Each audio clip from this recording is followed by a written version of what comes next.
Hey everyone, I wanted to go over the new and exciting news that we have for Tactics Ogre Reborn, which is set to release onto the Nintendo Switch on November 11th, so we're just a few days away from this massive release.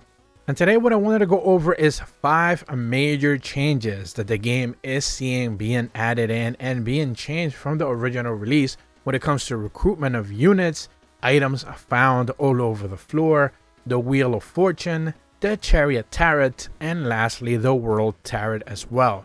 If you haven't necessarily been keeping up with some of the news are being revealed for this game, I recently put up a 10 new combat features video being released. I'm going to leave a link in the description below for that if you want to see some of the combat changes also being added into this game, since major wholesale changes have not just taken place outside of combat but also inside of it as well as some balance changes for classes and plenty of more.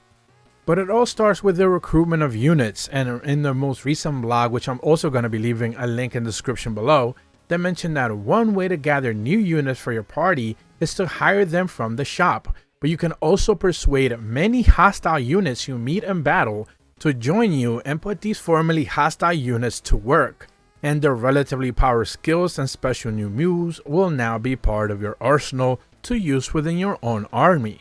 In order to be successful to recruit units and enemy units, you will need a recruitment skill or action skill that corresponds to the unit you're attempting to recruit, with the recruiting skills of different classes needed depending on the race of the unit you are trying to recruit. So it's not just like humans who can join your party, but monsters that you face in battle can also be recruited and trained as well. You can change the name of the unit when you hire them in the shop or persuade them to join you in a specific battle encounters. So that is how you're mostly going to be amassing your army. And of course, like I mentioned in the last video, when it comes to like races and classes, some races and some classes will kind of be synergizing better together. So the more different races and types of characters you recruit, the better chances you're going to have to amass a powerful set of units. They also mentioned that items can be found during a specific battle. Battle cards and bags of loot will be appearing in battle that you can pick up in battle cards and bags of loot by moving to the tile where they appear by selecting the end turn feature. Battle cards have mystical powers that when acquired, a card's effect will be applied specifically to the unit, but of course they can also be applied wholesale if they are AoE type of buffs. When it comes to buff cards, they mentioned that these cards are temporarily enhancing a unit that acquired them, appearing in random after a certain amount of time passes, as an obstacle is broken or a grassy or snowy field are cleared by fire and magic alike. So remember that these are going to be appear either randomly or through certain effects that you kind of like unlock as you progress through a specific combat sequence. They mentioned that acquired buff cards stack up, and one unit can gain the effect up to 4 cards equipped. And unit can also hold multiple cards at the same effect. In any of these cases, the effect will increase over time. If you obtain new buff cards with 4 cards already stacked, the oldest card will be discarded and the effect will be discarded as the card is lost forever. So if you find, for example, a lot of melee buffs, of course you don't necessarily want your casters to step on that specific spot. You simply want to stack those into your melee units. Same thing can be said if you have an agile character that's stealing across the map. Make sure you equip some of those speed buff cards that you're going to find all over the field, and of course speed them up as their movement and turn rotation speeds up significantly. He also mentioned that reset cards are also available.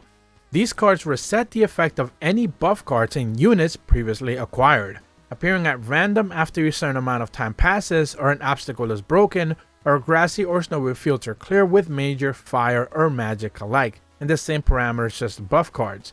Resetting triggers as soon as the card is obtained and it does not stack.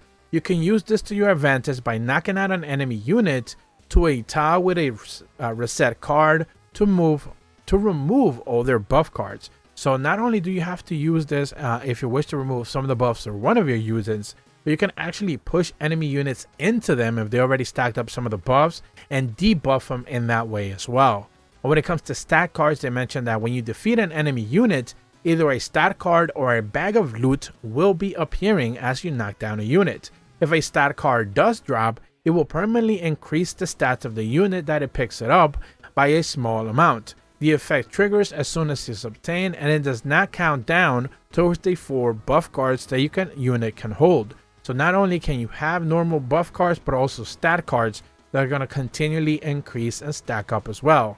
And lastly, they mentioned that bags of loot contain the equipment and consumables used by defeated units. When you acquire them, they will be added to your party's inventory. And remember that you can equip onto your unit pretty much in the middle of combat anything you want. So you can just simply swap out armors that you find better from the units that you already discarded from the enemies. Moving over to Wheels of Fortune, they mentioned that in Ogre Battle March of the Black Queen, the first game in the Ogre saga, the 22 major Arcana Turrets cards were the hallmark of the game's tactics, visuals, and lore. Those tarot cards have inspired the Wheel of Fortune system introduced in Tactics Ogre Let Us Cling Together, a feature also found in this game's release. Using the Wheel of Fortune, you can save characters that you couldn't save before, or recruit characters who didn't join your party because of the choices that you made, allowing you to experience parts of the story you may not otherwise have seen. So these are going to come in extremely handy, especially as you progress forward. When it comes to the Chariot Turret, they mentioned that in tactical RPGs, there's many situations that require high levels of concentration and patience, as the actions you choose could have irreversible negative effects on your subsequent moves.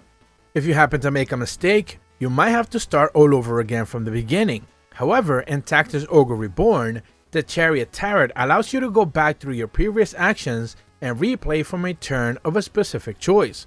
The number of moves you can rewind within a battle using the Chariot Turret can be fixed up to 10 turns at the start of the game, but this will increase as the game progresses. If you want to rechange the outcome, rewind and try a different course of action.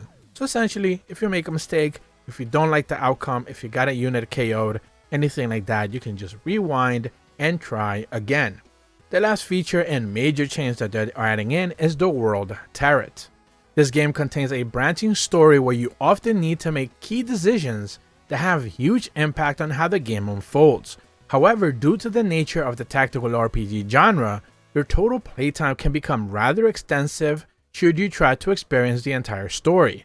The World Turret, which can be used after meeting a certain set of conditions, allows you to go back in time to a specific point in the story and choose a different route, the one that you have taken differently thus far. So this is the one option that I find extremely fascinating.